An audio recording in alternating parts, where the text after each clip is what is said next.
नमस्कार. रोकठोकमध्ये आपलं स्वागत. आज रोकठोकमध्ये आपण विशेष आमंत्रित केलेलं आहे भारतीय जनता पक्षाचे ज्येष्ठ नेते श्री एकनाथ खडसे यांना. एकनाथरावांना आज आपण अशावेळी बोलवतोय म्हणजे 22 तारखेच्या संध्याकाळी एकीकडे उमेदवारीचे अर्ज भरायची वेळ सुरू झालेली आहे, परंतु अजून भाजप आणि शिवसेना यांची युती झालेली नाही. जे काय होतंय ते क्षणाक्षणाची खबरबात आपल्यापर्यंत आणतोय. त्याच वेळेला आज एकनाथराव आपल्या बरोबर आहेत. एकनाथराव, सर्व प्रेक्षकांच्या वतीनं विशेष आपल्याला मी धन्यवाद देतो इकडे आल्याबद्दल. आपलं स्वागत. नमस्कार. एकनाथराव, मला तुम्ही सांगा काय चाललंय काय नेमकं आता युतीमध्ये? सध्या तरी वरून आलबेल दिसत आहे. वरून आलबेल दिसत आहे आणि कालपासून तर आजपर्यंत चर्चा थांबलेलीच आहे. मला वाटतं पितृपक्ष आहे, कारण अजून पितृपक्षाला 2 दिवस वेळ आहे. अजून पिंडाला कावळा शिवायचा आहे आणि 2 दिवसानंतर हा कावळा शिवणार आहे का येणार आहे का येणार नाही हे आपल्याला लक्षात येणार आहे. पण एक वेळ होऊनच जाऊ द्या अशी काही जणांची स्थिती आहे, एक वेळ प्रेमाने घ्या अशी स्थिती आहे. शेवटी काही अशी स्थितीमध्ये आहे की देदान सुटे ग्रहण, एक वेळ दान दे. तुमचं ग्रहण आहे अशा विचार स्थितीपर्यंत आपण आणि आपला पक्ष आलेला आहे. नाही, ग्रहण काळ आहे.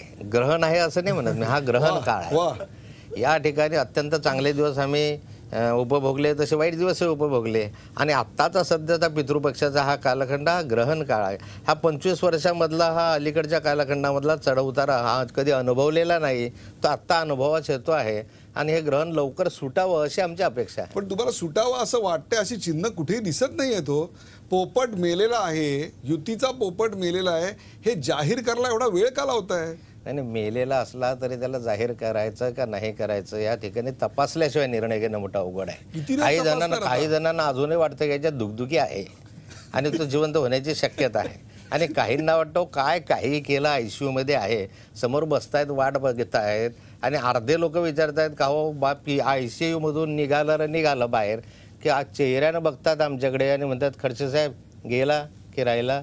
कोण विचारतात? सेनेचे लोक विचारतात की भाजपचे? काय दोघांचे. सेनेचा कार्यकर्ते मला फोन करतो आणि विचारतोय पेशंट गेला का राहिलाय आणि मी सांगतो अजून वेळ आलेली नाही, ICU मध्ये आहे, ऑक्सिजन लावलेला आहे आणि ऑक्सिजन जोपर्यंत आहे तोपर्यंत तरी सांगता येईल की हा जीवन. काढायचा मुहूर्त कुठला आहे? ते काय आहे की असं पितृपक्षामध्ये अशा रीतीचं काढणं हे योग्य होणार नाही.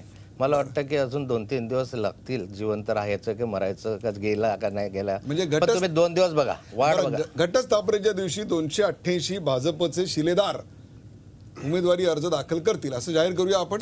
ते 288 जाहीर करतील त्या दिवशी का नाही दिवशी मला सांगता येणार नाही. पण एक गोष्ट नक्की आहे या संदर्भामध्ये की कालपासून आता या क्षणापर्यंत मी पाहतो की चर्चाच थांबलेली आहे. आता चर्चा थांबली आहे म्हणजे हातापायचं दळणवळण थांबलेलं आहे, नजर एका बाजूला वळलेली आहे, खालची छाती काही धडधडत नाही. याचा अर्थ असा दिसतोय की तयारी सुरू झालेली आहे. तयारी सुरू झाली आहे खडसे साहेब. फक्त 2 दिवसांनी मारणार आहे असं साधारण तुमच्या बोलण्यावरनं वाटतंय. पण याची कारणं काय आहेत? युती तुटण्याची कारणं काय आहेत?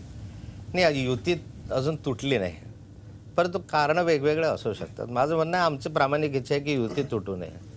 अजूनही मला आशा आहे की त्या पोपटाने जिवंत व्हावं आणि भराभरा उडावं, परत तेच आनंदाचे दिवस यावेत. परंतु एक असतं की युती तुटावी का नाही तुटावी हा भाग एकाचा नसतो. यामध्ये ज्यांच्या समवेत युती आहे त्या दोघेही पक्षांचा हा युतीचा प्रश्न आहे.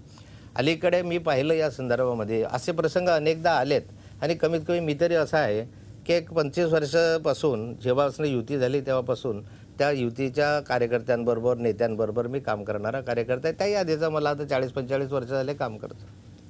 परंतु यावेळचं ही परिस्थिती वेगळी आहे. यावेळेस देशामध्ये भारतीय जनता पार्टीचं एक हाती सत्ता आलेली आहे, सरकार आलेलं आहे. हा एक बदल आहे. त्या 25 वर्षामध्ये असं कधी घडलं नव्हतं की केंद्रात आमचं सरकार आहे. आता युती तुटण्याच्या संदर्भामध्ये, जोडण्याच्या संदर्भामध्ये सध्या ज्या काही चर्चा सुरू आहे त्या काही ठिकाणी जागा वाटपाच्या संदर्भामध्ये आहे, काही ठिकाणी मुख्यमंत्री कोण होणार याच्यावरून चर्चा आहे की भाजपचा मुख्यमंत्री होईल का शिवसेनेचा मुख्यमंत्री होईल. भारतीय जनता पार्टीला मुख्यमंत्री कोण होणार किंवा काय होणार याच्यामध्ये रस नाही आहे. आम्हाला एवढं माहिती आहे की ज्याचा जागा जास्त तो मुख्यमंत्री, सेनेच्या जागा जास्त आल्या त्यांचा मुख्यमंत्री, भाजपच्या आला तर भाजप. यापेक्षाही सर्वात जास्त प्राधान्य भारतीय जनता पार्टी जर असेल तर या राज्याच्या विकासाला आम्हाला नेहमी खंत राहिली, माझ्या मनात तर नेहमी राहिली. मी या राज्याचा अर्थमंत्री म्हणून राहिलेलो आहे आणि माझ्या मनात हे मी आजूबाजूला पाहतोय. गुजरातसारखं एवढंसं लहानसं राज्य, मध्य प्रदेश, छत्तीसगडसारखं अविकसित राज्य महाराष्ट्राच्या कितीतरी पट पुढे जात आहे. का जात आहे? कारण एक संघ एकाच्या हातामध्ये सत्ता, हे त्याचं कारण आहे. आणि सत्तेमधल्या लोकांनी विकास हे ध्येय धरलं. मला असं वाटतं की मुख्यमंत्री कोण याच्यापेक्षाही सबको साथ में लेके चलना है, महाराष्ट्र विकास के ओर बढ़ाना है. आणि आम्हाला असं वाटतं की महाराष्ट्र विकासाच्या दृष्टीनं जाण्यासाठी सत्ता हवी आहे. नाही, खडसे साहेब, तुम्ही एक हाती सत्तेचा उल्लेख केला. एक हाती सत्ता म्हणजे भाजपच्या एक हाती सत्ता द्या असं तुम्ही सांगता? ते आता पोपट मरणार आहे गृहीत धरून किंवा तो जर मेला तर एक हाती सत्ता हा शब्द कसरत प्रयोग चालले हो होता. तुमची अजून एकदा कसरत चालली, एकदा दिल आता बनालो हे आप. 2 दिवस तर कसरत करावीच लागणार आहे मला. साहेब मी काय म्हणतो, माझं म्हणणं आहे की माझं प्रामाणिक इच्छा आहे, परंतु याच्यावरून असं मला वाटत नाही की युती आता राहील का जाईल, म्हणजे राहील असं मला आता वाटत नाही. कारण त्याच्यामध्ये असं युती राहावी ह्याच्या असंख्य शिवसैनिकांची, असंख्य भारतीय जनता पार्टीच्या कार्यकर्त्यांची, माझ्या सहित इच्छा आहे, माझ्या वरिष्ठांची पण इच्छा आहे. परंतु मला असं वाटतं की यामध्ये जे काही 2, 4, 5 लोक असे दिसत आहेत की त्यांना असं वाटतं की युती राहू नये. कोण आहेत ते? आता ते तर शोधावेच लागतील, तोच तर कौशल्याचा भाग आहे. आणि तुम्ही त्याच्यामध्ये मीडियामधले आहेत, तुम्ही ते शोधून आम्हाला कानात जरी सांगितलं तरी मी बाहेर सांगू शकतो. परंतु याच्यातला करमणुकीचा भाग जरी सोडला तरी वस्तुस्थिती या संदर्भामधले की 25 वर्ष आम्ही एकत्र राहिलो. आत्ता त्याच्यामध्ये महायुतीचे काही पार्टनर्स यासाठीच आले की या महाराष्ट्रामधलं हे जे घोटाळेबाज सरकार आहे, हे जे कर्जबाजारी सरकार आहे, हे जे अलीकडच्या इतिहासामध्ये कधी एवढं नालायक सरकार आम्ही पाहिलं नाही, हे सरकार घालवलं पाहिजे, प्रत्येक मतदारांची इच्छा आहे. आणि त्यामुळे सगळे एकत्र झाले. परंतु ह्याच्यामध्ये जर साध्या मुख्यमंत्रीपदावरून, जागा वाढपावरून, त्या चर्चेवरून जर तुम्ही या युत्या तोडायला लागलेत किंवा घडवायला लागलेत किंवा मोडायला लागले ते योग्य होणार नाही असा मानणारा एक फार मोठा वर्ग आहे. परंतु दुर्दैवाने जर ती स्थिती निर्माण झालीच तर ते एकट्याच्या बळावर लढवण्याशिवाय आमच्याजवळ पर्याय राहणार नाही, शिवसेनेजवळ राहणार नाही. नाही तुम्ही युती आता तुटण्याच्या उंबरठ्यावर आहे. 5-7 जागांसाठी तुमच्यात वाद सुरू आहे. वैचारिक सिद्धांतावर युती झाली होती, मग असं म्हणायचं का की तुमच्या वैचारिक सिद्धांतापेक्षा व्यवहार महत्वाचा आहे असं म्हणायचं का? असं अजिबात नाही की 5-7 जागांसाठी युती तुटेल आणि हे मानायला मी तयार नाही. मी मगाशी सांगितलं या राज्याचा अर्थमंत्री होतो, त्यामुळे जरा आकडेवारी सहित बोलण्याची मला सवय आहे. मला एवढं माहिती आहे या ठिकाणी 25 वर्षाचा ज्यावेळेस युतीचा आम्ही अभ्यास केला त्यावेळेस माझ्या असं लक्षात आलं की आम्ही 1989ला युतीच्या जागांची वाटप करत असताना 173 जागा आम्ही शिवसेनेत दिल्या आणि 117 जागा हे आम्ही लढवत होतो. कमी अधिक 1-2 नंतर मागे पुढे झाल्या. खासदारकीच्या जागाच्या संदर्भामध्ये 32 जागा आम्ही लढत होतो आणि शिवसेना अगदी 16 जागा लढत होती. हळूहळू शिवसेनेनं आमच्याकडनं 6 जागा घेतल्या, त्याच्याऐवजी एकही जागा आम्हाला मिळाली नाही. 6-36 तरी मिळायला पाहिजे. अगदी रामदास आठवले साहेबांना ज्यावेळेस आम्ही युतीमध्ये घेतलं त्यावेळेस आमची राज्यसभेची एक जागा त्यांना दिली जी प्रकाश जावडेकरांची होती. त्याचा काही दोष नव्हता प्रकाश जावडेकरचा, परंतु युती टिकावी त्या दृष्टिकोनातून आम्ही आमच्या हिशेची जागा 7वी त्यांना दिली. 7-42 जागा मला हव्या होत्या विधानसभेच्या, पण त्याही मिळाल्या नाही. त्याच्याबद्दल मला खंत नाही. मला प्रॉब्लेम असा आहे, म्हणजे प्रश्न असा आहे की 59 शिवसेनेच्या जागा आतापर्यंत 25 वर्षामध्ये अशा आहेत की त्या त्यांनी कधी जिंकल्याच नाही. 59 जागा 25 वर्षामध्ये कधीही जिंकल्या नाही, एक वेळेने. खडसे साहेब 19 जागा भाजपच्या अशा आहेत की त्या भाजपने कधी जिंकल्याच नाही. म्हणजे 59 अधिक 19 म्हणजे 78 जागा अशा आहेत दोन्ही मिळून की ज्या आयत्या आम्ही काँग्रेस आणि राष्ट्रवादी काँग्रेसच्या घशामध्ये घालतोय. आणि त्यांची गणती जे सुरू होते ते 78+1 अशी सुरू होते आणि आमची 1+2 अशापासून सुरू होते. माझं म्हणणं आहे की ज्या जागा कधी आलेल्याच नाही, ज्या 59 जागांपैकी शिवसेनेच्या 33 जागा अशा आहेत की त्यांनी आपल्या शिवसेनेचं डिपॉझिट जप्त झालेलं आहे 33 जागांवर. तर त्या जागा आणि ह्या जागा अशा एकत्र मिळून भाजपच्या असो शिवसेनेच्या असो काही अदलीबदल करा. परिस्थितीमध्ये आता बदल झालेला आहे. दिल्लीत आपलं सरकार आलेलं आहे. काही प्रयोग काही प्रयत्न आपल्याला करता येईल, बाहेरच्या माणसं आणून त्या ठिकाणी लढवता येईल. आणि म्हणून या जागांच्या संदर्भामधली फेरबदल करावी ज्या कधी आलेल्याच नाही, ज्याच्यावर आमचं डिपॉझिट आम्हाला वाचवता आलेलं नाही. हा आमचा आग्रह आहे. 5 किंवा 10 जागा हा आग्रह आहे. म्हणजे त्याच्यामध्ये जर जागा आमच्या 20 वाढल्या 30 वाढल्या सत्तेजवळ आम्ही लवकर जाऊ शकू. नाही खडसे साहेब, आता सगळी जी परिस्थिती युतीमध्ये निर्माण झाली त्याला तुम्ही कोणाला जबाबदार देता? कार्याध्यक्ष उद्धव ठाकरे, भाजपचे काही नेते की सामनाचं संपादकीय? मला वाटतं सामनाचा संपादकीय असेल की कार्याध्यक्ष उद्धवजी ठाकरे असतील का भारतीय जनता पार्टीचे नेते, याला हे कोणी जबाबदार आहात असं मी मानायला तयार नाही. याला परिस्थिती जबाबदार आहे. या अलीकडच्या कालखंडामध्ये ज्या काही लोकसभेपासून तर आतापर्यंतचं जर राजकीय चित्र आपण पाहिलं तर लोकसभेच्या वेळेस कुणालाही विश्वास बसत नव्हता की या देशामध्ये एक हाती नरेंद्र मोदींच्या नावाने सत्ता येऊ शकते. जे अपरित्या ज्याला म्हणतात की जे घडलं, म्हणजे ज्या ठिकाणी एक हाती नरेंद्र मोदींच्या हाती या देशातल्या नागरिकांनी सत्ता दिली, एकट्या भाजपला देऊन टाकली, कोणाची गरज ठेवली नाही या ठिकाणी. हे कधी घडेल असं भाजपला वाटत नव्हतं. एवढे नरेंद्र मोदींचे लाट किंवा त्यांचं हवा, याच्या मागचं मूळ कारण काय होतं? जर याचा अभ्यास केला तर नरेंद्र मोदींनी एक घेतलं, एक हाती सत्ता होणार. आता या ठिकाणी छोटे छोटे जे राज्याचे त्यांनी अनुभव घेतलेत 15-20 वर्षामधले, कधी मायावतीजी असतील, जयललिता असतील, कधी आणखी तृणमूल काँग्रेस असतील, असे जे काही घेतलेत, कधी सोडतात कधी धरतात, आणि त्यामुळे जे अस्थिर राजकारण आहे ते संपलं पाहिजे. हे जे आवाहन केलं विकासाचं अधिक स्थिरतेचं, त्या आव्हानाला प्रतिसाद मिळाला. आता ती एक परिस्थिती राज्यांनाही लागू होते. राज्यांमध्येही अशा स्वरूपाचे तुम्ही 10 पक्ष घेऊन जर चालवत असाल आणि अस्थिर वातावरण निर्माण होत असेल तर ते योग्य राहणार नाही. परंतु या राज्यामध्ये तसा पर्यायच नाही दुसरा, म्हणून सगळ्यांना एकत्र घेतल्याशिवाय चालणार नाही. नरेंद्र मोदींनी या ठिकाणी आवाहन केलं, त्याला प्रतिसाद मिळाला, तेच वातावरण विधानसभेमध्ये राहील अशी अपेक्षा करणं हेही गैर जरी असलं तरी नरेंद्र मोदींनी ज्या 2-3 गोष्टी सांगितल्या की सबको साथ लेकर विकास करना है, या राज्याचा विकास करायचा, सर्वांना एकत्र घेऊन करूया आणि चलो विकास की ओर, विकासाच्या दृष्टीने आम्ही जाऊ. हे जे आहे, लोकांना आता तुमच्या राजकारणामध्ये रस राहिलेला नाही, तुमच्या भानगडीमध्ये इंटरेस्ट राहिलेला नाही. लोकांना असं वाटतं की स्वच्छ प्रशासन असलं पाहिजे राज्यकारणामध्ये आणि एक चांगला विकास झाला पाहिजे. ब्रेकवर जाण्यापूर्वी एक छोटासा प्रश्न असा आहे, म्हणजे तुम्ही तुमच्या विकासाच्या कन्सेप्ट बद्दल बोलणार, याचा अर्थ युतीत तुम्ही वेगळे लढता हे तर आता उघड झालेलं आहे. म्हणजे उद्धव ठाकरे किंवा शिवसेना हा तुमच्या भाषणाचा विषय सुद्धा नसेल? तेव्हा शिवसेना भाजपची युती 25 वर्षाची आहे. मला वाटतं की राजकारणामध्ये एकत्र राहून आम्ही लढत आलेलो आहे, आणखी लढलो तर आनंदाचीच बाब आहे.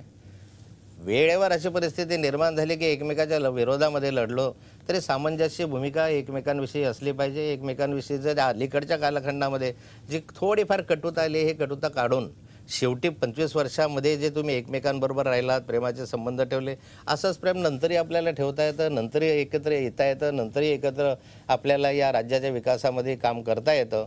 परंतु त्याच्या आधी ही युती तुटू नये यासाठी किमान 2 दिवस प्रयत्न करण्यासाठी आपल्या हातात आहे. युती तुटू नये म्हणून 2 दिवस आमच्या हाताशी आहेत असं जरी म्हणत असले तरी संपूर्ण बॉडी लँग्वेज आणि काही उत्तरातनं सूचकता, काही पॉझेस असं निश्चित जाहीर करतायत की पोपट, युतीचा पोपट मेलेला आहे, फक्त जाहीर करायची वेळ आता मी शोधतोय. श्राद्ध पक्ष संपलं आणि घटस्थापना सुरू झाली की मला वाटतं बहुधा हे जाहीर होणार आहे. प्रश्नांचा हा सिलसिला आणि उत्तरांचा सिलसिला असाच चालू होणार आहे का? ब्रेक नंतर कुठे जाऊ नका, पाहत राहा झी24 तास. आपण पाहताय रोकठोक एकनाथ खडसे.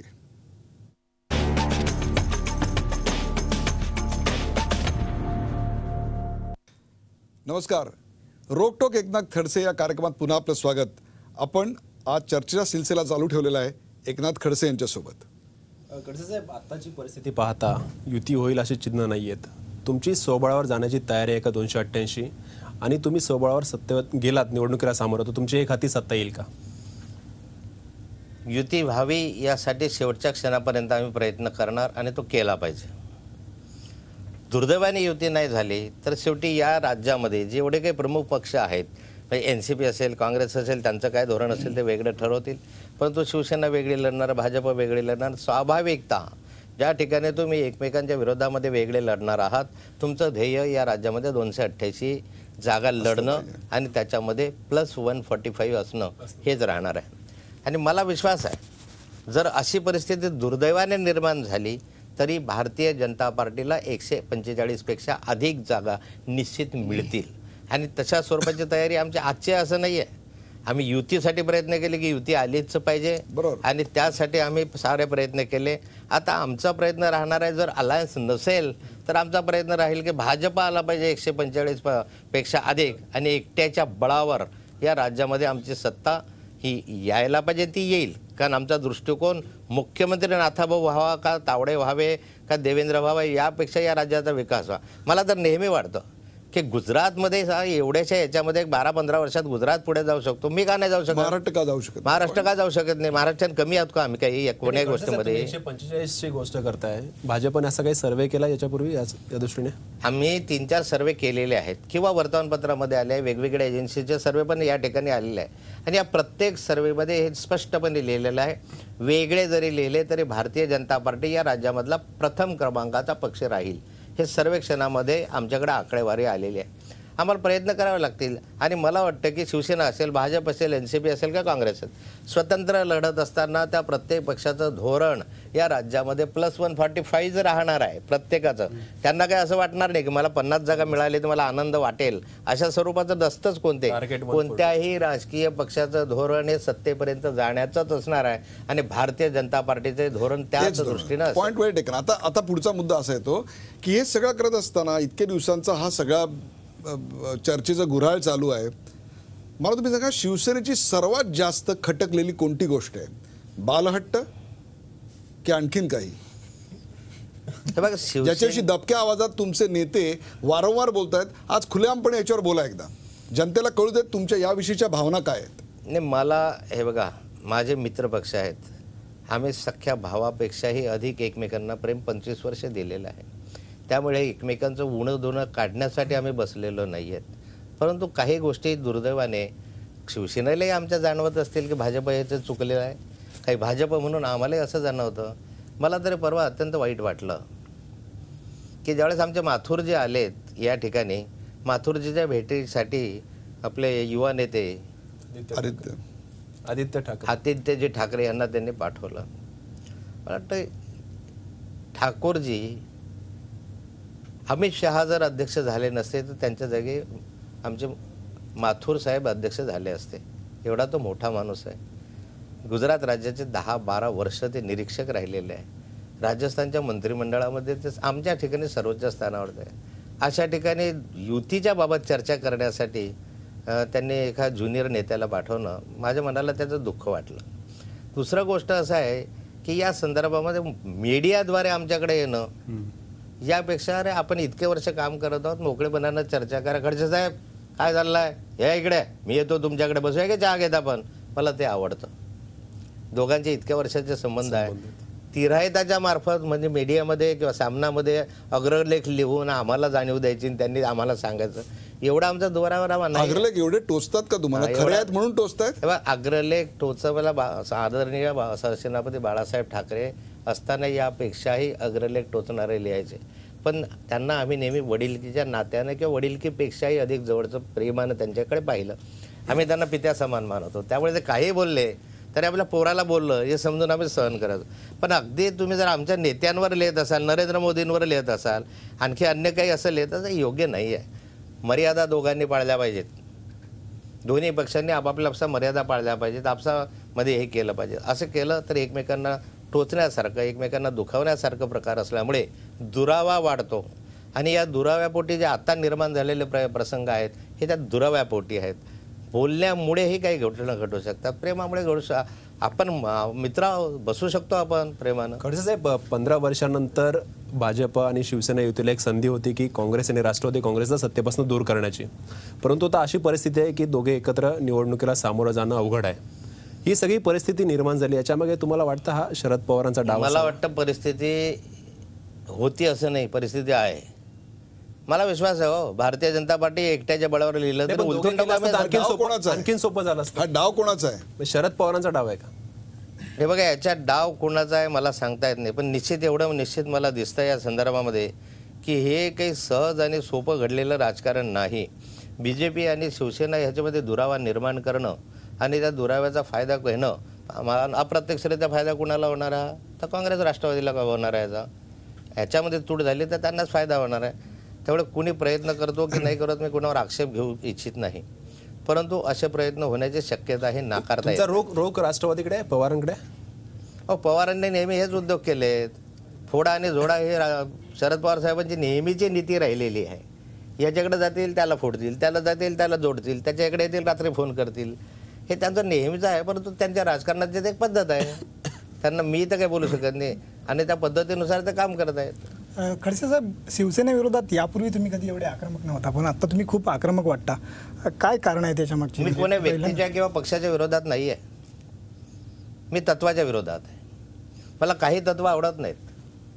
जे माझे आहेत, जे माझं व्यक्तिगत मत आहे ते माझं असू शकेल, पण ते मांडण्याचा मला पूर्णपणे अधिकार आहे. आणि मला वाटतं की यामधलं दोन्ही पक्षांचं हित झालं पाहिजे. मी अहिताच्या बाजूला किंवा सत्यानाश झाला पाहिजे किंवा वाईट झालं पाहिजे, या राज्याचं वाटोळं झालं पाहिजे, हे माझ्या नजरेसमोर नाही आहे. माझ्या नजरेसमोर माझ्या स्वार्थापेक्षाही, माझ्या व्यक्तिगत महत्त्वाकांक्षेपेक्षाही राज्य मोठं आहे. या राज्याची प्रगती झाली पाहिजे हे मला वाटतं. आणि त्या दृष्टिकोनातलं जे माझं मत आहे ते परखडपणे मी व्यक्त करेन. भले मला कोणी वाईट म्हणो चांगलं म्हणो, माझा तो स्वभाव आहे.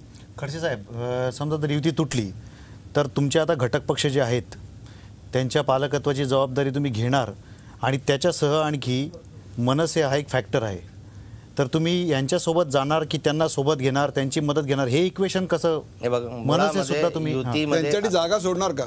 यस, युतीमध्ये जे महायुतीमध्ये आमच्याबरोबर जे घटक पक्ष आहे त्यांच्यामध्ये म्हणजे आम्ही याचा जागा अर्थ या सोडणार. क्षणाची सर्वात मोठी बातमी अशी आहे की शिवसेनेला वगळून महायुती इंटॅक्ट आहे असं आता खडसे साहेब म्हणतायत.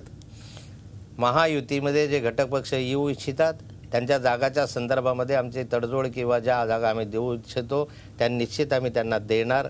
आमचा पहिला प्रयत्न राहिला आहे शिवसेना भाजप युतीसहित घटक पक्षांची महायुती, एक पहिला. हे जर नसेल तर भाजप अधिक घटक पक्षांसहितची महायुती आणि त्यामध्ये जे येतील त्यांना सामावून घेण्याचा आमचा प्रयत्न राहू. त्यांना सन्मानपूर्वक सांभाळण्याची जबाबदारी आम्हाला उचलावी लागेल. आणि त्या दृष्टीने मनसेबाबत नवीन इक्वेशन या महाराष्ट्रामध्ये निर्माण आम्ही त्यांच्या मदतीने करू. मनसे हा भाग आमच्याबरोबर घेण्याचा प्रश्नच येत नाही. मनसे हा वेगळा पक्ष आहे. आजपर्यंत कधीही मनसे हा व्यापक दृष्टिकोनातनं महाराष्ट्रामध्ये आमच्याबरोबर नव्हता. शिवसेना आणि भाजप हा आमचा व्यापक पक्ष आहे, एकत्र युती आहे आणि त्याच्याबरोबर आम्ही या विधानसभेत त्यांच्यासोबत कुठल्याही स्वरूपाचं अंडरस्टँडिंग नसेल. निश्चित नाही. या विधानसभेच्या विधानसभेच्या निवडणुकीमध्ये मनसे हा फॅक्टर भारतीय जनता पार्टी किंवा भारतीय जनता पार्टी महायुती यांच्याबरोबर नसेल याची निश्चित या महाराष्ट्रातल्या जनतेला मी खात्री देतो. खडसे साहेब, तुम्ही 145चं टार्गेट म्हणताय, स्वबळावर निवडणूक लढवली तर तुमचं टार्गेट 125 असणार आहे. परंतु ह्या 145 जागा आणण्यासाठी 288 मतदारसंघात तुम्हाला उमेदवार उभे करावे लागतील. तेवढा जनाधार भाजपचा आहे का? दुसरी गोष्ट, तुम्ही अनेकांना दुसऱ्या पक्षातून आयात केलंय, मग त्यांच्यावर झालेले तुम्ही स्वतः विधानसभेत केलेले आरोप तुम्ही विसरलात, भ्रष्टाचाराचे आरोप तुम्ही विसरलात. भाजपचा हा अमित शहांचा नवा फॉर्म्युला आहे की दुसऱ्या पक्षातील भ्रष्ट लोकांना घ्यायचं, जे निवडून येऊ शकतील, हा एकच निकष त्याच्या मागे ठेवायचा आणि आपला पक्ष वाढवायचा आणि स्थानिक पक्षांना संपवायचं आणि त्याला जोडून प्रादेशिक पक्षांना संपवायचं. तीन प्रश्न तुमचे प्रामुख्यानं. एक सांगतो मी तुम्हाला की या ठिकाणी 288च्या 288 जागांवर उमेदवार उभं करण्याची ताकद आणि क्षमता हे भारतीय जनता पार्टीमध्ये आहे. आणि मी एक 4 महिन्यापूर्वी 3 महिन्यापूर्वी ज्यावेळेस लोकसभेच्या निवडणुका झाल्या त्याचं विश्लेषण करत असताना प्रत्येक लोकसभा क्षेत्राचं विश्लेषण मी स्वतः केलेलं आहे. त्या ठिकाणी कोणत्या पद्धतीनं आम्हाला बहुमत मिळालं, किती मिळालं, कुणाच्यामुळे मिळालं, काय परिस्थिती निर्माण होते, का नरेंद्र मोदींच्या आव्हानाला प्रतिसाद मिळाला, काही स्थानिक प्रश्नांमुळे मिळाले, याचा अभ्यास करत असताना 288 मतदारसंघामधले अगदी तुम्हाला 4 मतदारसंघ सर सोडले तर आम्ही पुढे आहोत. प्रत्येक विधानसभा क्षेत्रात आम्ही पुढे आहे. आणि मला तरी असं वाटतं की मोदीजींच्या आव्हानाला प्रतिसाद दिल्यामुळे पुढे आहे. म्हणजे त्या तिथे भाजपचं कमळ पोहोचलं नाही असं नाहीच आहे. या राज्यामधलं एकही खेडं असं नाही आहे की ज्याच्यात भाजपचं कमळ पोहोचलेलं नाही, तिथं पोहोचलेलं. त्यामुळे 288 जागा उभं करण्यामध्ये मला अडचण वाटत नाही. एक दुसरं, या ठिकाणी 145 प्लस काय, मी तर म्हणतो माझ्या जागा 170-80 येतील हो. एवढा चांगला प्रतिसाद येतो मलाही. मी फिरतो, माझ्याकडे लोक येतात आणि माझा विश्वास अटळ आहे, अतूट आहे. परिश्रम करावे लागतील, जनतेला आवाहन करणार आहे. या सगळ्यात तुम्ही प्रादेशिक पक्ष याच्यामधून आम्हाला संपवताय. विश्वासार्हता निर्माण करावी लागेल. त्याच्यासाठी आम्हाला अधिक तुम्ही सांगलं त्याप्रमाणे आम्हाला जनतेला हे सांगावं लागेल. भ्रष्ट मंत्री आले असतील, भ्रष्ट नेते असतील, ज्यांच्यावर आरोप आम्ही केला असेल तरी ज्यांना भ्रष्ट आम्ही म्हटलं याच लोकांना यांच्या कॅबिनेटने, या मंत्रिमंडळाच्या कॅबिनेटने क्लीन चिट दिली.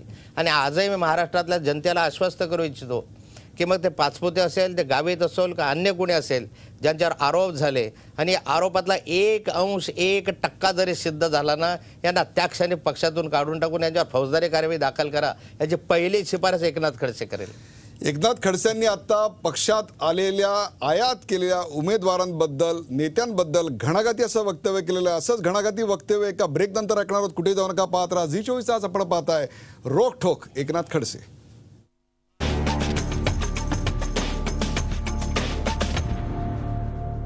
नमस्कार. रोखठोक एकनाथ खडसेमध्ये आपलं स्वागत. पुन्हा एकदा आपल्यासोबत आहेत एकनाथ खडसे. एकनाथ खडसे, मगाशी ब्रेकवर जाण्यापूर्वी आपण प्रश्न मी तुम्हाला विचारला होता तो प्रादेशिक पक्षांबद्दल. अतिशय पद्धतशीररित्या सत्ता आल्यानंतर तुम्ही अत्यंत निर्घृणपणे प्रादेशिक पक्षांच्या अस्मिता ठोकरावून लावताय, त्यांना संपवताय. त्याची उदाहरणं हरियाणात पाहिली. आणि ज्या शिवसेनेच्या बळावर तुम्ही मोठे झालात त्या शिवसेनेला आता तुम्ही एकटे सोडताय. मुळामध्ये हा गैरसमज आहे की छोट्या पक्षांना आम्ही मोठं झाल्यानंतर त्यांना संपवण्याचा प्रयत्न केला आणि शिवसेनेच्या बाबत तर अजिबात नाही. मला आठवतं की 1980ला ज्यावेळेस भारतीय जनता पार्टीची स्थापना झाली आणि या महाराष्ट्रामध्ये पहिल्यांदा विधानसभेच्या निवडणुका झाल्या, त्या निवडणुकीच्या कालखंडामध्ये भारतीय जनता पार्टीचे 14 सदस्य हे कमळाच्या चिन्हावर निवडून आले. त्यावेळेस शिवसेनेच्या धनुष्यबाणावर एकही नव्हता. शिवसेना अस्तित्वात नव्हती का? तर होती. 77ला महानगरपालिका त्यांनी लढवली होती, त्याच्या अजून शिवसेनेची स्थापना झालेली होती, विस्तार होता, एकही नव्हता. 1985ला ज्यावेळेस विधानसभेच्या दुसऱ्यांदा निवडणुका झाल्या त्यावेळेस कमळाच्या चिन्हावर भारतीय जनता पार्टीच्या महाराष्ट्राच्या विधानसभेमध्ये 16 सदस्य होते, शिवसेनेचा एकही नव्हता. आल्यानंतर भुजबळ साहेब पहिल्यांदा कमळाच्या आपल्या शिवसेनेच्या धनुष्यबाणावर विधानसभेमध्ये एकमेव भुजबळ साहेब त्या कालखंडात आले. अगदी मनोहर जोशींना सुद्धा कमळाच्या चिन्हावर निवडणुकीसाठी यावं लागलं. म्हणजे प्रादेशिक पक्ष छोटा ज्यावेळेस शिवसेना होता त्यावेळेस आमचं चिन्ह घेऊन मनोहर जोशी त्या कालखंडात उभे होते. 1989ला ज्यावेळेस युती झाली म्हणजे लोकसभेमध्ये एकही 89च्या आधी शिवसेनेचा लोकसभा सदस्य नव्हता. त्या कालखंडात 2 सदस्य आमचे 84ला होते, आम्हाला हिणवायचे, हम दो हमारे दो वगैरे वगैरे. आमच्या नंतर 89ला 120 झाले, 80 झाले, 120 झाले, वाढत गेले.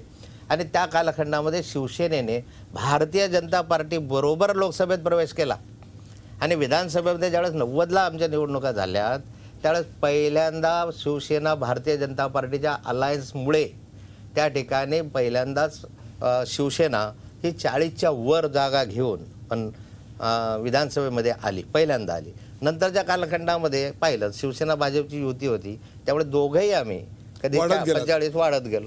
कोणताही प्रादेशिक पक्ष असेल, लहान पक्ष असेल, मोठ्या पक्षाच्या बरोबर जाऊन तो संपत नसतो. जर मोठ्या पक्षाच्या आधारावर जायचं असेल तर त्याने तोही मोठा होत असतो. एक पण त्याच्यात प्रामाणिकता हवी असते.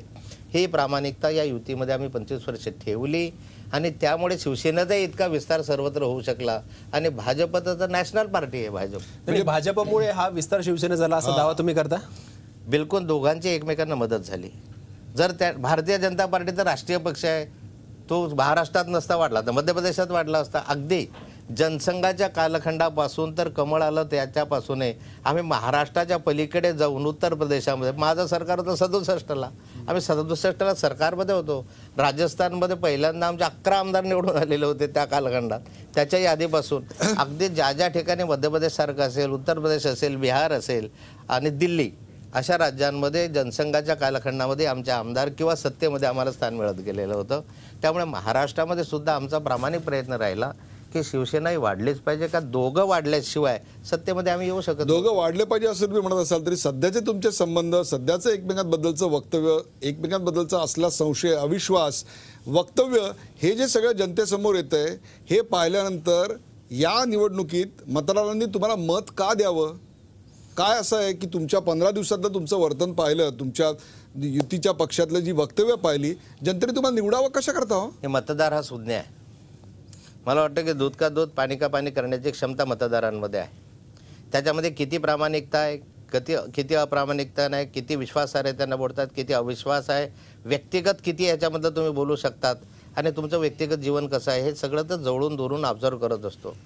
अशा कालखंडामध्ये मतदारांच्या संदर्भामध्ये आमचं आव्हान हे सातत्यानंच राहिलेलं आहे, ते विकासाचं आव्हान राहिलं आहे. मला तरी आम्ही सातत्यानं 10 वेळाने, आणखी मला 50 वेळा जरी कोणी विचारलं तरी मला हे सातत्यानं खंत झाली. जरी मध्य प्रदेश, छत्तीसगड, गुजरातमध्ये माझे सरकार असले तरी मला असं वाटतं की छोटे छोटे राज्य महाराष्ट्राला ठेंगा दाखवतात. आमच्या तेवढी ताकद नाही, मराठी माणूस एवढा कमजोर आहे, आम्ही याच्यापेक्षा पुढे जाऊ शकतो, ही माझी भावना आहे.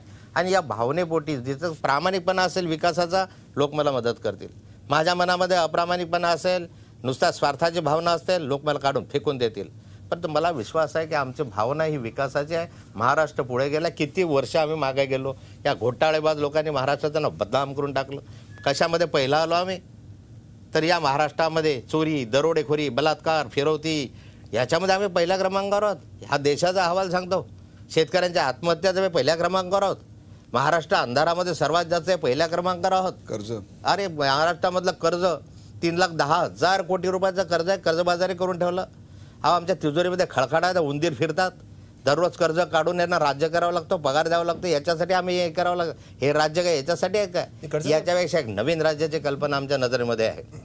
हे राज्य विकासाच्या दृष्टीने जावं, शेती संपन्न व्हावी, 24 तास आम्हाला वीज देता यावी, सर्वसामान्य मध्यमवर्गीयाला घरं मिळावे, या ठिकाणी गोरगरिबांचा आधार मिळावा, जो दीनदलित आहे, आदिवासी आहे, त्याचं कुपोषण थांबलं जावं, त्याच्यावर अन्याय दूर व्हावा, यासाठी प्रयत्न करण्यासाठी आम्हाला राज्य हवं आहे. आम्हाला आमच्या स्वार्थासाठी, स्वार्थ जर वापरला, जनतेने आम्हाला हाकलून दिलं पाहिजे. खरं नाही, पण खडसे साहेब तुम्ही सांगताय स्वार्थासाठी आम्हाला राज्य नको, पण आम्ही गेले काही दिवसात बघतोय भाजपमध्ये मुख्यमंत्री पदासाठी ज्याप्रमाणे स्पर्धा जागली त्यावेळेला हे सगळे मुद्दे बाजूला झाले. म्हणजे गेल्या 10 दिवसामध्ये, 15 दिवसामध्ये ना राष्ट्रवादीच्या भ्रष्टाचारावर कोणी बोललं, ना इतर गैरकारभारावर कोणी बोललं. जे मीडियासमोर येत होतं, जे भाजपमधून समोर येत होतं, ते एकमेकांमध्ये मुख्यमंत्री बनण्यासाठी लागलेली स्पर्धा समोर येत होती. काही गोष्टी मीडियाचा आदर ठेवूनही मी बोलू इच्छितो. यामध्ये दररोज मला मुख्यमंत्री व्हायचं आहे, गुडघ्याला वासिंग घेऊन फिरणारे लोक भाजपमध्ये आहेत असं चित्र एक निर्माण करण्याचा प्रयत्न केला गेला.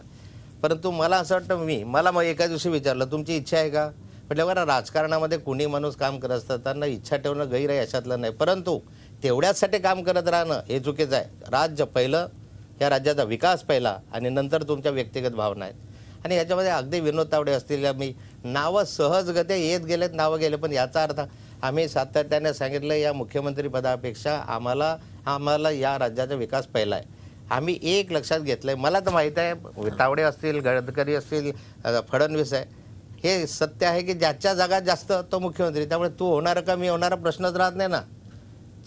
तुम्ही पहिल्यांदा निवडून ना, ज्याच्या जागा अधिक आहे ते ठरवा, ते ठरवतील. आणि मुख्यमंत्री मी होणार का तुम्ही, तुम्हाला कोण ठरवणार? म्हणजे आता तुम्हाला अधिकार कोणी दिला ठरवण्याचा? तुला मुख्यमंत्री व्हायचा आहे, तो अधिकार तुला नाही आहे, या महाराष्ट्रातील तमाम जनतेला आहे. ते ठरवेल तुला करायचं की नाही करायचं. मग पहिल्यांदा निवडून या. महायुती म्हणून असेल का युती म्हणून असेल का एकटं म्हणून असेल, या राज्य 145+ जा आणि त्याच्यासाठी विकासावर जोर द्या. तो असेल तर या राज्याचा मुख्यमंत्री हा जनतेनं निवडलेला असेल, तो कोणाच्या मर्जीचा नसेल एकाच्या, अशा प्रकारचं रोखठोक प्रतिपादन आता केलंय.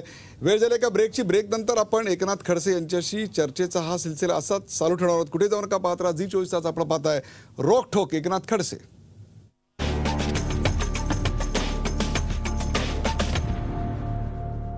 नमस्कार. रोखठोक एकनाथ खडसे या कार्यक्रमाच्या शेवटच्या भागात आपलं स्वागत. एकनाथ खडसे यांच्याबरोबर प्रश्न आणि उत्तरांचा हा सिलसिला असाच कायम राहणार आहे. खडसे साहेब, मुंडे साहेबांच्या दुर्दैवी निधनानंतर भाजपमध्ये एक मुख्यमंत्री पदाची स्पर्धा सुरू झाली. तुम्ही या स्पर्धेमध्ये काहीसे उशिराने सामील झालात, किंबहुना तुम्हाला प्रोजेक्ट? गोपीनाथराव मुंडे हे आमचे नेते होते आणि ते असते तर मुख्यमंत्र्याचे पहिले दावेदार आम्ही मुख्यमंत्री म्हणून गोपीनाथ मुंडेंकडेच पाहत होतो. अगदी मी या स्पर्धेमध्ये उशिरा जॉईन झालो वगैरेचा प्रश्न नाही. आजही मी मुख्यमंत्री पदाच्या शर्यतीत नाही. माझी पहिली प्रायोरिटी या राज्यामध्ये सरकार आणणं. सरकार आणल्यानंतर पक्ष ठरवेल, जनता ठरवेल, बहुमत ठरवेल की कुणाला त्याच्यामध्ये मुख्यमंत्री करायचं आणि कुणाची याच्यामध्ये पात्रता आहे, आणि त्यानुसारच आहे. परंतु निवड त्या स्पर्धेसाठी राजकारण बिघडावायचं किंवा त्या स्पर्धेसाठी भानगडी करायच्या या विचाराचा मी अजिबात नाही. मला पहिल्यांदा असं वाटतं की या राज्यामधलं हे घोटाळेबाज सरकार गेलं पाहिजे आणि इथं सरकार आमचं आलं पाहिजे. उत्तर महाराष्ट्राला नेतृत्व मिळावं अशी तुम्ही खंत व्यक्त केली होती, मात्र ती तुम्ही बोलून दाखवली होती. मला असं वाटतं की या 60 वर्षाच्या कालखंडामध्ये जेव्हा स्वातंत्र्य मिळालं 47 नंतर आज जवळपास 2014 इतक्या वर्षाच्या कालखंडामध्ये उत्तर महाराष्ट्राचा विचार मुख्यमंत्रीपदासाठी किंवा नेतृत्वासाठी कधीही झाला नाही. यासाठी नेते झाले नाहीत का? तर झालेत. आदरणीय बाळासाहेब चौधरी, अत्यंत सच्चिल काँग्रेसचा कार्यकर्ता, वर्षानुवर्ष काम केलेलं, स्वातंत्र्य चळवळीतला, परंतु पात्रता असताना संधी मिळाली नाही असं माझं मत होतं. आमची लॉबी कमी पडली. रोहिदास दाजींनी प्रयत्न केले असतील त्या ठिकाणी, त्यांचे प्रयत्न होते. माझ्याकडे प्रतिभाताई पाटील साहेब आमच्या मतदारसंघातून तर राष्ट्रपती पदापर्यंत गेल्यात, त्या अनेक वर्ष मंत्री राहिल्यात, अगदी पात्रता होते त्यांच्यामध्ये मुख्यमंत्रीपदाची. पण दुर्दैवाने आम्ही लॉबिंग करण्यात म्हणा का अन्य कशामध्ये आम्ही कमी पडलो, दुर्दैवाने होऊ शकलं नाही. लॉबिंगचा विषय काढला, उत्तर महाराष्ट्राचं लॉबिंग कमी पडतं, कारण आता भाजपकडनं लॉबिंग करायचं तुमच्या दृष्टीने तर तिथे जास्त जागा निवडून आल्या पाहिजेत. मुख्यमंत्री- नाही, याच दृष्टीने तुम्ही विजयकुमार गावितांना भाजपमध्ये घेतलं. भ्रष्टाचार त्यांचा जो आहे, तुम्ही स्वतः विधानसभेत त्यांच्यावर आरोप करत होता भ्रष्टाचाराचे, पण त्या गावितांना तुम्ही भाजपमध्ये घेतलं. याच्यामागे एक असं होतं की तुमचा वर्चस्व उत्तर महाराष्ट्रावर वाढावा. याला कारण असं आहे माहिती आहे का की त्यांना जेव्हा घेतलं तेव्हा इतर पक्षाचा एकही नेता उपलब्ध नव्हता. मला असं वाटतं की प्रवेशाला फक्त तुम्हीच मोठा होतात. भाजपचा भाजपमधला एकही मोठा- मोठा नेता उपस्थित नाही, नव्हता. एक तर पहिली मी क्लिअर करू इच्छितो की डॉक्टर गावितांना घेत असताना हा विचार जरूर केला होता की मीच त्यांच्यावर आरोप केले. तर त्याचं उत्तर मी मागच्या याच्यामध्ये दिलेलंच आहे. अगदी आरोपातला काही 1% 1% जरी कुठे ना कुठे कोर्टानं म्हणा अन्य म्हटलं तर मी स्वतःच त्यांना सांगेल की यांना तुमच्यावर कायद्यानं असेल ते कठोर कारवाई झाली पाहिजे. प्रश्न असा होता की स्वातंत्र्यानंतर आजपर्यंत भारतीय जनता पार्टीने म्हणा किंवा विरोधी पक्षाने म्हणा त्या भागामध्ये लोकसभेची जागा कधीही जिंकलेली नव्हती. ही जागा जिंकण्याची जिद्द आम्ही या कालखंडामध्ये ठेवली की नाही, आम्हाला इतिहास करायचा मोडायचा आहे. म्हणून तुम्ही त्याला आणि घेतलं. त्या संदर्भामध्ये डॉक्टर गावितांचे सगळे आरोप तपासूनच आम्ही त्यांना निर्णय घेतला की घेतला पाहिजे. आणि त्या सहकार्यानं आम्ही त्या ठिकाणी तिथे आमच्या हिना गावित म्हणून त्याला विजय त्या ठिकाणी जनतेला मिळवून दिला. हा एक भाग त्याच्यामध्ये आहे. दुसरा भाग आहे की मुख्यमंत्री हा काही कोणा जातीचा, कोणा पक्षाचा, कोणा विचाराचा म्हणून त्या भागासाठी नाही आहे. त्या भागाचं नेतृत्व करत असताना तिथे सर्व पक्षीयांच्या यांनी लॉबिंग केलं पाहिजे किंवा सर्व पक्षीय आमदार खासदार लोकांची ती इच्छा असली पाहिजे की आमच्या भागामध्ये मुख्यमंत्री व्हावा, त्याचा काही आम्हाला लाभ मिळू शकेल या आशा आणि अपेक्षा लोकांच्या असतात. आणि आज मला वाटतं स्वातंत्र्यानंतरच्या 60-65 वर्षानंतर या भागाला न्याय मिळावा यासाठी तिथल्या जनतेनं आशा धरणं किंवा अपेक्षा करणं गैर आहे असं मला चुकीचं आहे असं मला नाही वाटतं. खडसे साहेब, मी खानदेशातला आहे, अंमळनेरचा आहे. त्याच्यामुळं खानदेश म्हटलं ना की तुम्ही मला दोन नावं सहकार्य केलंच पाहिजे आता. हो, मी करणार मी सहकार्य. त्याच सहकार्याच्या भावनेने हा प्रश्न आहे. कारण खानदेश म्हटलं की दोन नावं समोर येतात राज्याच्या जनतेसमोर. ते म्हणजे एकनाथराव खडसे आणि सुरेश जैन. आणि यांचं प्रेम सर्वश्रुत आहे. त्याच्यामुळे हे तुमचं हे तुमचं जे प्रेमाचं नातं आहे याच्याविषयी थोडं जाणून घ्यायला आम्हाला आवडेल. कारण की अजून असं म्हटलं जातं की अजून त्यांना थोडं माहिती इतका नाही. वेळ- नेमकं त्यांना- कशामुळे हे प्रेम इतकं टोकाला गेलं, वृद्धिंगत झालं, काय कारण काय आहेत? हे बघा, प्रेमाविषयी तुम्ही म्हटलं तर माझं त्यांचं प्रेम काही कमी आहे अशातलं नाही. आणखी चांगलं आहे, प्रेमाचे संबंध आहेत. ते जरी 2.5 वर्ष झाले जेलमध्ये असले तरी अधून त्यांच्या प्रकृतीची वगैरे मी चौकशी करतो. मध्ये मी आजारी होतो, त्यांनी माझ्या प्रकृतीची चौकशी केली. प्रश्न असा आहे की काही लोकांचा हा गैरसमज असतो की खडसे साहेब तुमच्यामुळे ते 2.5 वर्ष जेलमध्ये राहिले. आता न्यायालय आहे, हायकोर्ट आहे, सुप्रीम कोर्टापर्यंत ते गेले. म्हणजे एकनाथ खडसे इतका मोठा माणूस नाही आहे की सुप्रीम कोर्टाचे जज माझा ऐकतील आणि त्यांना जामीन देणार नाही. असं आहे की घरकुल घोटाळ्याच्या संदर्भामध्ये त्यांच्यावर जो आक्षेप घेण्यात आलेला आहे त्यामध्ये काही स्पष्ट पुरावे असल्याशिवाय सुप्रीम कोर्ट, हायकोर्ट किंवा सेशन कोर्ट ह्यांनी त्या संदर्भामधली ही भूमिका घेतलीच नाही आहे की त्यांना जामीन देऊ नये. घेतलाच मला आनंद आहे, मला स्वागतच करेल मी. न्यायालयाच्या निर्णयाचा आदर करू आपण. एकनाथ खडसे साहेब, ह्या कार्यक्रमाचा शेवट करताना आपल्या समोर हा चेसचा बोर्ड दिसतोय. त्या चेसच्या बोर्डामध्ये काही प्यादी आहेत, हत्ती आहे, घोडा आहे, उंट आहे, वजीर आहे, राजा आहे. महाराष्ट्राच्या सत्तेचा बुद्धिबळाचा पट आता मांडला जातोय. यातलं कुठलं तुम्हाला स्वतःचं प्रतीक आहे असं वाटतं? घोडा, हत्ती, वजीर, उंट का राजा? नाही, मला तर या संदर्भामध्ये घोडा अधिक आवडतो राजकारणामध्ये, कारण तो 2.5 घरं चालतो. तो कोणाच्याही डोक्यावरून उडू जाऊ शकतो. हां, कोणाच्याही म्हणजे स्वपक्षीयांच्या पण. स्वपक्षाचा असो, परकीय असो, जवळ बसलेला असो, तर शेजाऱ्याला सुद्धा तो मोजत नाही किंवा विचारत नाही. मग तो चला 2.5 घर बोलता आगे आणि तो जातो. म्हणजे ते मला उंटावर फार प्रेम होतं, कारण तो त्याचे चाल तिरकस राहायची. पण जर माझ्या लक्षात आलं तिरकस असलं आणि मध्ये कोणी आडवा आला तर जाऊ शकत नाही. पण त्याचा घोडा असा आहे की मध्ये आडवा आलो का नाही सर्वांना आडवं करून तो पुढे जाऊ शकतो. म्हणून घोड्यावर जरा मी अधिक प्रेम. मध्ये कोणी आलं तर त्याला आडवं करून त्याच्या डोक्यावरनं उडी मारून सत्तेचा सोपान कसा गाठायचा आणि पुढे कसं जायचं ही कला इतक्या वर्षानंतर एकनाथराव इतक्या खुबीने शिकलेत की त्यांना या बुद्धिबळाच्या पटात घोडाच सर्वात जवळचा वाटला आणि तेच त्यांचं प्रतीक वाटलं. एकनाथराव, या निवडणुकीसाठी आपल्याला आणि आपल्या पक्षाला अनेक शुभेच्छा. या कार्यक्रमासाठी आपण इतका वेळ काढलात त्याबद्दल झी 24 तासच्या प्रेक्षकांच्या वतीने धन्यवाद. थँक्यू, धन्यवाद, आभारी आहे.